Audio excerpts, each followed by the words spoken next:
I heard my daughter-in-law whisper the words, "Just hurry up with the inheritance, I'm sending the old woman to a nursing home," while my husband's casket stood only a few feet away, and in that moment I realized something far colder than grief had already settled over my family. The funeral chapel in Cedar Grove was quiet enough that every small sound seemed magnified: the faint hum of the air conditioning, the soft rustle of black coats, the distant creak of polished wooden pews shifting as people adjusted their weight. My husband Richard had always liked quiet places, and the room almost felt like it was honoring that part of him. His casket rested at the front of the chapel beneath a spray of white lilies and pale blue hydrangeas, flowers our son Daniel had chosen because they reminded him of the garden Richard and I planted the year we moved into our house 38 years ago. I stood beside the casket holding the folded funeral program in both hands, staring at Richard's photograph printed on the front, the same warm smile he had worn the day that picture was taken during a summer barbecue in our backyard. I was 72 years old and had spent 45 of those years married to that man, and yet as people quietly lined up to pay their respects, it felt as if the ground beneath everything I had built my life on was beginning to shift. Behind me I could hear faint whispers from guests speaking in low respectful voices, the way people always do in places like this, careful not to disturb the solemn calm of the room. That was when I heard Vanessa's voice. My daughter-in-law never spoke softly in everyday life, but now she leaned close to someone standing behind me and lowered her tone into something sharp and impatient.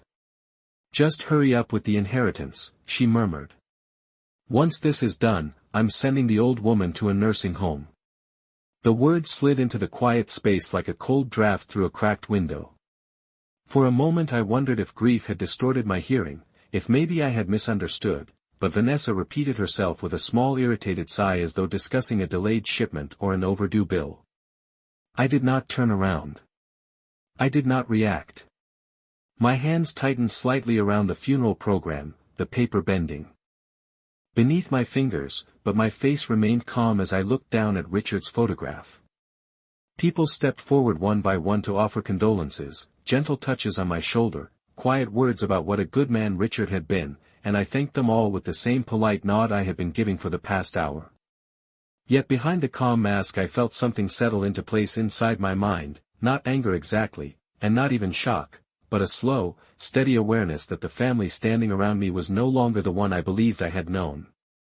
Vanessa's heels clicked softly as she moved away behind me, and somewhere near the back of the chapel Daniel cleared his throat, speaking to someone in a voice that sounded distant and unfamiliar. The lilies beside Richard's casket gave off a faint sweet scent, and I realized as I stood there that grief might have filled the room, but patience had just quietly taken its place inside me, and patience, I had learned over a long lifetime, was often the beginning of the most unexpected turning points. The chapel slowly emptied after the service ended, and by late afternoon the parking lot outside Cedar Grove Funeral Home held only a handful of cars scattered beneath the tall oak trees that lined the property. I sat in the passenger seat of Daniel's silver SUV while he spoke quietly with the funeral director near the entrance, their dark suits blending into the shadow of the building. The sky had turned a pale gray that day, the kind of color that seemed to drain warmth from everything around it, and I watched a few fallen leaves move slowly across the pavement in the wind.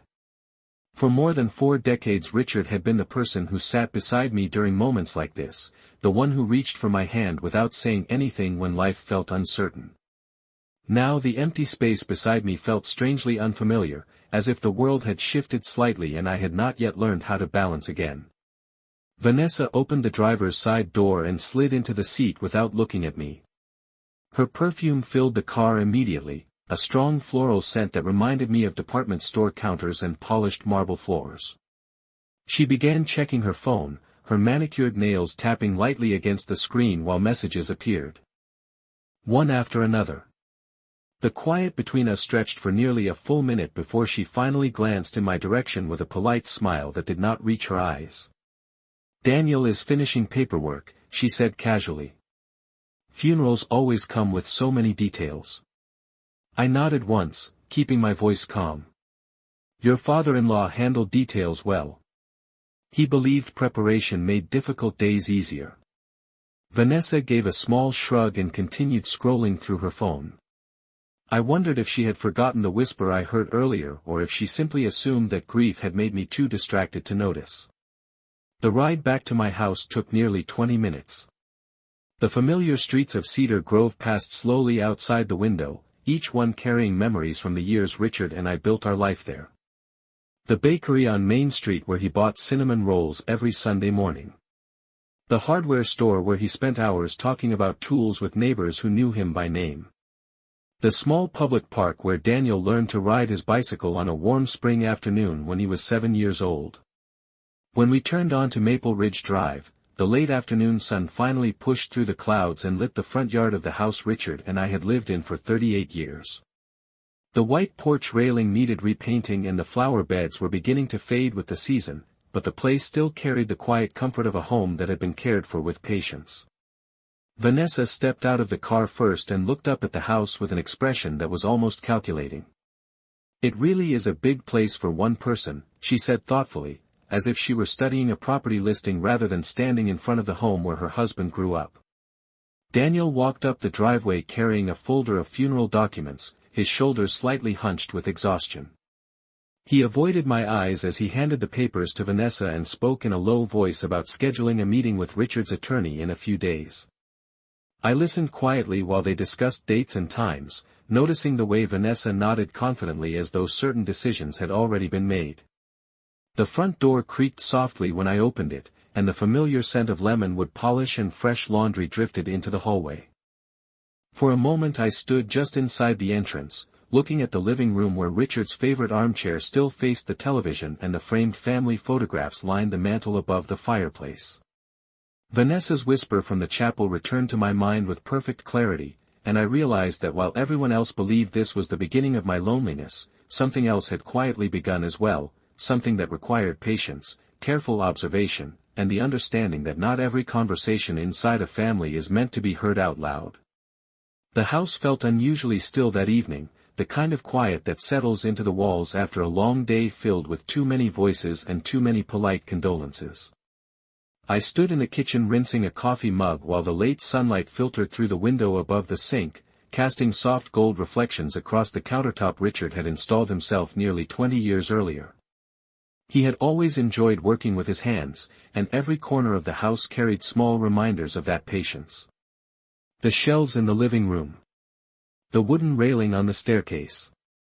Even the kitchen cabinets that he measured 3 separate times before cutting the boards because he believed careful work should never be rushed.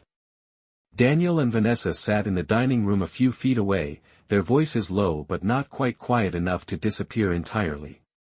The dining room table still held a small arrangement of sympathy flowers that one of Richard's former co-workers had delivered that morning, pale carnations arranged in a glass vase beside the stack of condolence cards.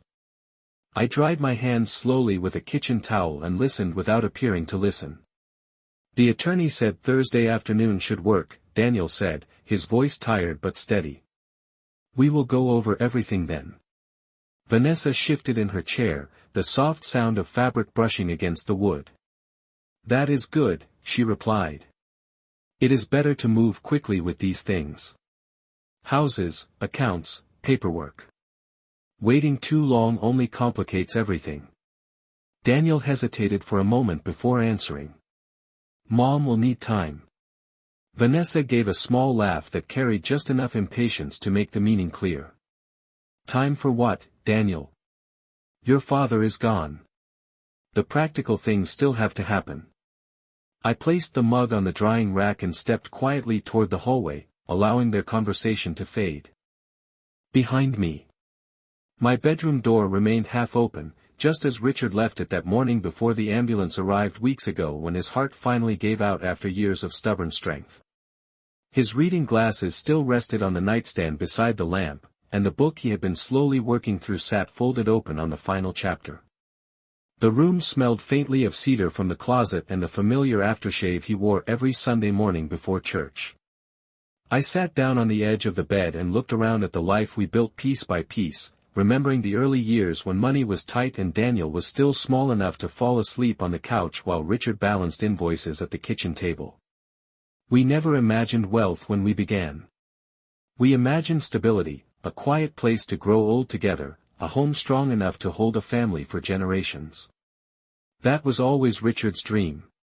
A home that remained steady no matter how the world outside changed. I could hear Vanessa moving around downstairs again, opening cabinets, closing drawers, walking through the house with the curiosity of someone already measuring the space with different plans in mind.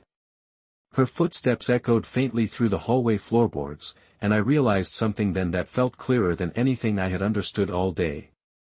Grief had taken my husband, but patience had left me something else in its place. I stood up slowly and walked toward the window overlooking the backyard garden where Richard once spent entire Saturday afternoons trimming hedges and planting tomatoes in careful rows. The evening breeze moved gently through the maple trees, carrying the quiet sounds of the neighborhood settling into night. Somewhere downstairs Vanessa spoke again in a hushed voice, this time on the phone, and although I could not hear every word, I caught one sentence clearly through the open hallway. "Yes," she said confidently. "Once the meeting with the attorney is finished, everything will start moving forward." I remained by the window for a long moment, watching the last sunlight fade from the garden, and I understood that while others believed the future of this house had already been decided, the story of what would happen next had not yet been written. The following morning arrived with a quiet stillness that felt almost unnatural after the long and emotional days that had led up to it. Sunlight slipped through the kitchen blinds in thin golden lines, falling across the wooden table where Richard and I had shared breakfast nearly every morning for decades. I stood at the stove slowly pouring coffee into 2 mugs out of habit before realizing there was no reason to prepare the second one anymore. The extra cup remained untouched on the counter while steam rose gently from the dark coffee. Old routines are stubborn things. They linger long after the person who gave them meaning is gone. I carried my mug to the dining room and sat down near the window that overlooked the front yard. Maple Ridge Drive was already waking up. A delivery truck rolled past slowly, and a neighbor walked his golden retriever along the sidewalk, just as he did every morning around 8 o'clock. Life outside the house seemed unchanged, but inside everything felt slightly different, as if the air itself had grown heavier with unspoken plans. Vanessa came downstairs a few minutes later dressed neatly, her phone already in her hand as she moved through the kitchen with confident familiarity. She opened cabinets without asking, checked the refrigerator, and began speaking casually about errands that needed to be done. "We should start sorting through some of Richard's paperwork today," she said as if she were discussing ordinary household chores. "Bank statements, insurance files, things like that." I stirred my coffee slowly and looked toward the hallway where the study door remained closed. That room had always been Richard's quiet place, the one part of the house where he kept ledgers, documents, and the careful records he maintained for both his construction business and our personal finances. "Your father-in-law was very organized," I said calmly. "He liked to keep things in order." Vanessa nodded with an approving smile that seemed almost professional. "That will make things easier for everyone." Daniel entered the room shortly afterward, his tie slightly crooked as though he had dressed in a hurry. He looked tired in a way that went deeper than simple lack of sleep. Grief changes people in small invisible ways, and Daniel had been moving through the house like a man trying to balance memories and responsibilities at the same time. He poured himself coffee and sat across from me, his eyes drifting toward the study door. "The meeting with Mr. Keller is tomorrow afternoon," he said quietly. 2:30 at his office downtown. Vanessa immediately looked up from her phone. "Good. The sooner everything is clear, the better." Daniel hesitated before speaking again. "It might take some time to review everything. Dad handled most of the finances himself." Vanessa gave a small dismissive wave of her hand. "Attorneys deal with this all the time. It will be straightforward." I noticed the confidence in her voice, the same certainty I heard the day before in the chapel when she whispered about inheritance as if it were already settled. The coffee in my mug had cooled slightly by then, and I set it down on the table while watching sunlight shift slowly across the hardwood floor. Richard had always believed in preparation. He believed in quiet planning and careful decisions made long before anyone else understood their importance. That was one of the many things I admired about him during our 45 years together.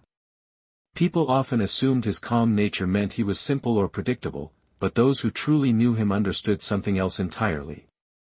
Richard Whitmore never left important matters unfinished. Vanessa stood up and walked toward the hallway, pausing briefly near the closed study door as if she were already imagining the documents waiting inside. Daniel followed a moment later, still holding his coffee while discussing practical details about insurance forms and property records. I remained seated at the table watching them disappear down the hall, and I realized with a quiet sense of certainty that tomorrow's meeting with the attorney would reveal far more than Vanessa expected. Richard had spent a lifetime building things that lasted, and I suspected that whatever he had arranged before his passing would reflect that same careful patience. The afternoon before the meeting arrived slowly, carrying with it the quiet tension that builds when everyone in a house is waiting for something important to happen. Daniel had gone to the office for a few hours that morning, saying he needed to review several contracts that could not wait any longer, while Vanessa remained home moving from room to room with a restless kind of energy that made the house feel unfamiliar. I spent most of the day in the backyard garden where Richard once worked every weekend during the warmer months. The tomato plants were beginning to wilt with the early autumn air, and the wooden fence along the property line needed a new coat of paint, something Richard had planned to finish before winter arrived. I walked slowly along the narrow stone path between the flower beds, brushing my fingers lightly over the leaves as I remembered the many quiet Saturdays we spent tending that small patch of earth together. Richard used to say that gardens were patient teachers. You planted something small, cared for it quietly, and trusted that time would reveal what you could not see yet. Inside the house I could hear Vanessa speaking on the phone again through the open kitchen window, her voice carrying clearly into the yard. "Yes, tomorrow afternoon," she said confidently. "Once the attorney reviews everything we will finally know where things stand." There was a short pause while she listened, and then she added with a light laugh, "Of course the house will be part of it. It is far too big for one person anyway." I remained where I was near the garden fence, looking toward the maple trees that bordered the backyard. The breeze moved through their branches softly, and the sound reminded me of the quiet evenings Richard and I used to spend sitting on the porch after dinner. He believed the best decisions were made slowly, with patience and careful thought rather than emotion. That was always his way. Later that afternoon Daniel returned home looking more serious than usual, his brow slightly furrowed as he stepped into the living room where Vanessa was reviewing something on her tablet. I sat in Richard's old armchair nearby pretending to read a magazine while their conversation unfolded across the room. "Mr. Keller confirmed the time again," Daniel said. 2:30 tomorrow. He said we should allow at least an hour." Vanessa nodded immediately. "That makes sense.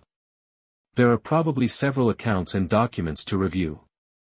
Daniel looked uncertain for a moment before replying. "Dad handled things privately. I never really asked about the details." Vanessa gave him an encouraging smile that seemed carefully practiced. "That is exactly why the attorney is there. Everything will become clear tomorrow." The evening settled over the house gradually after dinner, bringing with it the quiet sounds of the neighborhood preparing for night. Streetlights flickered on along Maple Ridge Drive, and somewhere down the block a radio played faintly through an open window.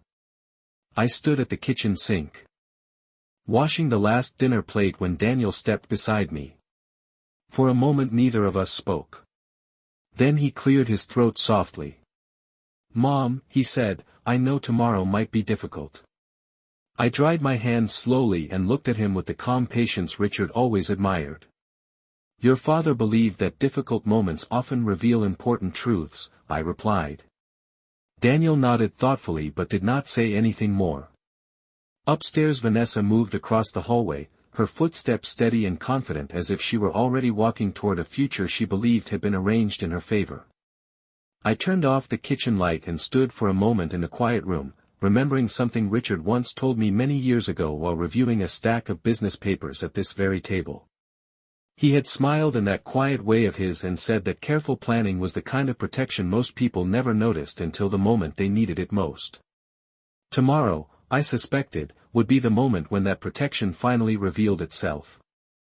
The morning of the meeting arrived cool and quiet, the kind of crisp autumn morning that carried the faint scent of fallen leaves through the open kitchen window. I woke earlier than usual, long before the rest of the house stirred, and stood for a moment at the bedroom window looking out at the backyard garden Richard had cared for so faithfully over the years. The maple trees were beginning to turn shades of gold and red, their leaves drifting slowly across the lawn in the gentle breeze. Richard always loved this time of year. He used to say autumn reminded him that endings and beginnings often arrived at the same moment, though most people only noticed the ending part. I dressed carefully that morning in a navy blue coat Richard once said made me look dignified, the kind of quiet compliment he offered without ceremony but always meant sincerely. Downstairs the kitchen clock read 8:23 when I poured myself a cup of coffee and sat at the table, the same place where Richard and I spent thousands of ordinary mornings discussing everything from grocery lists to Daniel's school projects when he was young. Vanessa came downstairs a few minutes later already dressed for the day, her expression alert and focused as she checked messages on her phone. She paused briefly when she saw me sitting there and offered a polite smile that felt almost rehearsed. "Big day," she said lightly. "Hopefully the attorney clears everything up." I nodded calmly and lifted my coffee mug. "Your father-in-law always believed clarity was important." Daniel appeared in the doorway shortly afterward adjusting his jacket sleeve, his face carrying the tired seriousness that had followed him since the funeral. He glanced between us before speaking. "We should leave around 2 o'clock to be safe," he said. "Traffic near downtown can be unpredictable." Vanessa agreed immediately. "Better to arrive early than late when lawyers are involved." The morning passed slowly with small quiet activities. Vanessa moved through the house making short phone calls while Daniel spent an hour reviewing documents at the dining room table. I walked through the living room and paused beside Richard's armchair where the cushion still held the faint impression of the countless evenings he spent there reading newspapers or watching old baseball games on television. The sunlight coming through the window illuminated the photographs on the mantel above the fireplace. One showed Daniel as a teenager holding a fishing rod beside Richard at Lake Harper. Another showed our family standing together during Daniel and Vanessa's wedding day nearly 12 years ago. Richard's arm rested around my shoulders in that photograph, his calm smile suggesting the steady confidence he always carried. By early afternoon the house grew quieter as everyone prepared to leave. Vanessa gathered her purse and car keys while Daniel folded the last document into a manila envelope. I stood near the front hallway mirror adjusting the collar of my coat when Daniel looked toward me with a brief uncertain expression. "Mom," he said softly, "whatever happens today, we will figure things out together." I met his eyes and offered a small reassuring smile. "Your father always believed in careful planning," I replied gently. "He rarely left important matters unfinished." The drive downtown took nearly 20 minutes. The streets of Cedar Grove gave way to wider avenues lined with office buildings and small cafes where people sat outside enjoying the mild afternoon sun. Daniel parked the car near a brick building with a brass plaque beside the door that read Keller and Associates Legal Services. Vanessa stepped out first and looked up at the building with the quiet anticipation of someone expecting answers that would confirm what she already believed. I followed a few steps behind them as we entered the lobby where polished floors reflected the afternoon light. A receptionist greeted us politely and asked us to wait for a moment while Mr. Keller finished another appointment. We sat together in a row of leather chairs facing a large window overlooking the street. Vanessa checked her phone again while Daniel stared thoughtfully at the floor. I folded my hands calmly in my lap and waited. After a few minutes the office door opened and a tall man with silver hair stepped into the lobby with a composed professional smile. "Mrs. Whitmore," he said warmly as he approached, "thank you for coming. Richard spoke very highly of you. I believe today we will review the arrangements he prepared." The words were simple and respectful, yet something in the tone of his voice carried a quiet certainty that reminded me once again of the patience Richard always trusted when preparing for moments exactly like this. Mr. Keller led us into a quiet conference room with tall windows overlooking the street below, and the afternoon light stretched across the polished wooden table where several neatly organized folders had already been arranged. The room smelled faintly of paper and polished leather, the kind of calm professional environment where important decisions are made carefully and slowly. Vanessa sat down first, placing her purse beside the chair with a confident motion, while Daniel chose the seat beside her and rested the manila envelope of documents on the table. I took the chair across from them and folded my hands in my lap, watching Mr. Keller as he closed the door behind us and returned to the head of the table. Richard was a thoughtful man, he began in a steady voice while opening one of the folders. Several months before his passing he asked me to help him arrange his estate in a way that would ensure stability for his family. Vanessa nodded politely, though I could see the quiet expectation in her expression as she leaned slightly forward. Daniel listened more carefully, his shoulders tense as if he were preparing himself for details he had never fully discussed with his father. Mr. Keller adjusted his glasses and continued speaking with calm precision. Your husband believed that planning ahead was the best way to prevent confusion or conflict later. Because of that he created a trust structure that organizes how his assets are managed. Vanessa tilted her head slightly. A trust? She asked, her voice carrying mild curiosity. Mr. Keller nodded. Yes. The Whitmore Family Trust. He slid one of the documents across the table toward us and turned a page so the heading was clearly visible. Under this arrangement the primary residence on Maple Ridge Drive, along with several investment accounts connected to Richard's construction business, were placed into the trust before his passing. Daniel leaned forward to read the document more closely while Vanessa followed the lines of text with careful attention. So the house is part of the trust, Vanessa said thoughtfully. That means it transfers directly to the family. Mr. Keller offered a small professional smile. It remains within the trust structure, yes. However, the management authority of the trust was assigned very specifically. Vanessa's eyes lifted from the paper. Meaning? She asked. Mr. Keller turned another page and spoke with quiet clarity. Richard appointed Margaret Whitmore as the sole trustee. The room grew noticeably still for a moment. Daniel looked up first, surprise crossing his face as he glanced toward me. Vanessa blinked once as if she had misunderstood the sentence. You mean she manages the trust? She asked slowly. Mr. Keller nodded again. Correct. As trustee, Mrs. Whitmore holds full authority regarding the property, the investment accounts, and any decisions regarding their future use. Daniel leaned back slightly in his chair while processing the information. Dad never mentioned that, he said quietly. Mr. Keller folded his hands together on the table. Richard preferred to explain certain arrangements only when the time was appropriate. Vanessa remained silent for several seconds, her earlier confidence shifting into careful calculation. And what happens later? She asked eventually. After certain conditions change. Mr. Keller's voice remained calm and precise. The trust includes provisions for future distribution, but those provisions activate only at Mrs. Whitmore's discretion and after her lifetime. I sat quietly listening to the conversation unfold, feeling the slow steady patience Richard once spoke about settling clearly into place. Vanessa lowered her gaze back to the documents on the table, reading the paragraphs more slowly now, while Daniel looked toward me again with an expression that mixed confusion and dawning understanding. Outside the window traffic moved steadily along the street below, ordinary life continuing as always, but inside that conference room the careful plans Richard had arranged months earlier were finally revealing themselves exactly when they were needed. For several long seconds the conference room remained quiet except for the faint sound of traffic drifting through the tall window behind Mr. Keller's desk.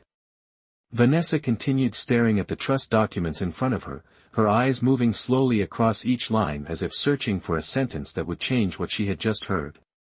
Daniel shifted slightly in his chair and ran one hand through his hair, the gesture reminding me of the way he used to look when he was a teenager trying to solve a difficult math problem at the kitchen table. Mr. Keller closed the folder calmly and folded his hands on top of it. Richard wanted to make sure that Margaret would always have stability, he said in the same steady tone. He believed the home on Maple Ridge Drive represented more than property. It represents the life you built together. Vanessa finally lifted her gaze from the papers, though the polite smile she attempted now seemed thinner than before. So the house cannot be sold right away, she said carefully. Mr. Keller shook his head once. Not unless Mrs. Whitmore decides that selling the property is in her best interest. As trustee she holds that authority. Daniel looked across the table toward me again, his expression softer now as the meaning of the arrangement settled in. Dad never told me about this, he said quietly. Mr. Keller gave a small understanding nod. Your father believed that certain responsibilities should be explained at the proper time rather than too early. Vanessa leaned back slightly in her chair, the confidence she carried into the meeting replaced by something quieter and more cautious. And the business accounts, she asked after a moment. Those are also within the trust, Mr. Keller replied. They remain active investments managed for the benefit of Mrs. Whitmore during her lifetime. I listened without interrupting, allowing the conversation to unfold at its natural pace. Outside the window the afternoon sunlight reflected off the glass buildings across the street, bright and steady, while the quiet weight of Richard's careful planning filled the room. Vanessa closed the folder slowly and placed it on the table, her fingers resting on the edge of the document as if she were considering what to say next. I suppose Richard was very thorough, she said, her voice measured. Mr. Keller smiled politely. He was extremely thorough. Daniel exhaled softly and leaned forward again. So nothing changes right now, he said. Mr. Keller nodded. Correct. Margaret continues living in the home, and the trust remains under her management exactly as Richard intended. The room fell silent once more, though this time the silence felt different. It no longer carried tension or expectation. Instead it carried a quiet finality that made the entire situation unmistakably clear. Vanessa gathered her purse and stood from her chair with controlled composure, though the quick glance she gave the trust documents revealed the disappointment she was trying to hide. Daniel rose beside her and looked toward me again with an expression that held both relief and a touch of regret. I stood last, smoothing the sleeve of my coat while Mr. Keller walked us back toward the reception area. As we stepped into the hallway I realized something Richard understood long before any of us did. Patience is not simply waiting for the right moment.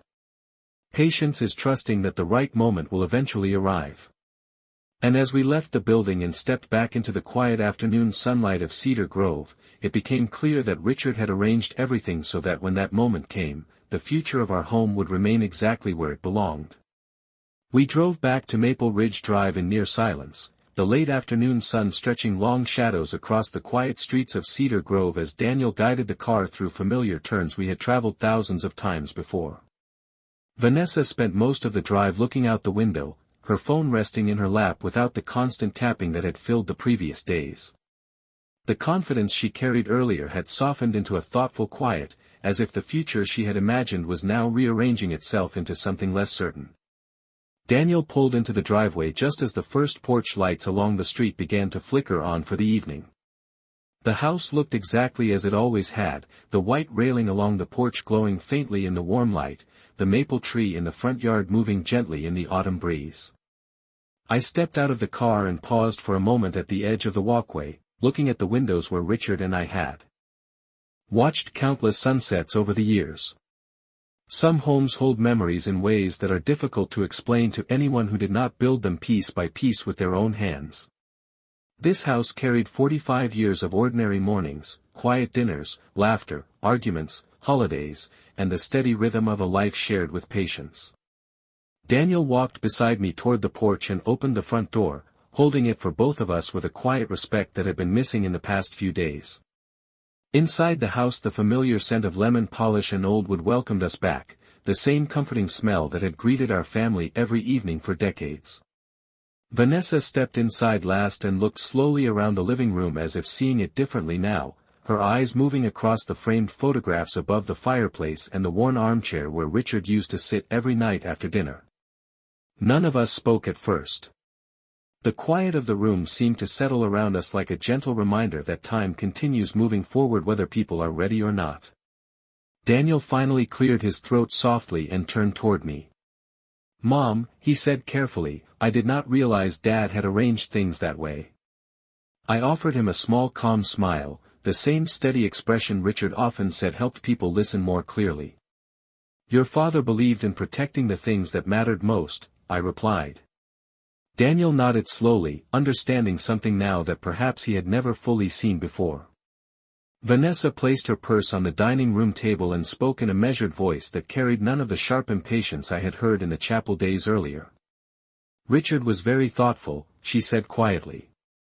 The evening light from the window stretched across the hardwood floor while the house settled into its familiar stillness again. I walked toward the living room and paused beside Richard's armchair, resting my hand gently on the worn fabric of the armrest. For a moment I could almost imagine him sitting there again with his newspaper folded across his knee, offering one of those quiet knowing smiles that always suggested he understood more about the future than he chose to say aloud. Life had changed in many ways over the past week, yet the careful plans he left behind had preserved something far more important than property or money. They had preserved the place where our family story truly began. I looked toward the front window where the evening sky had begun to fade into deep blue above the maple tree outside. Richard once told me that patience is the quiet strength that allows truth to reveal itself in the right moment. Standing there in the living room we built together, I understood exactly what he meant. Some people believe they are waiting for the future to arrive, but sometimes the future is already prepared long before anyone else realizes it, waiting quietly until the moment when everything finally becomes clear.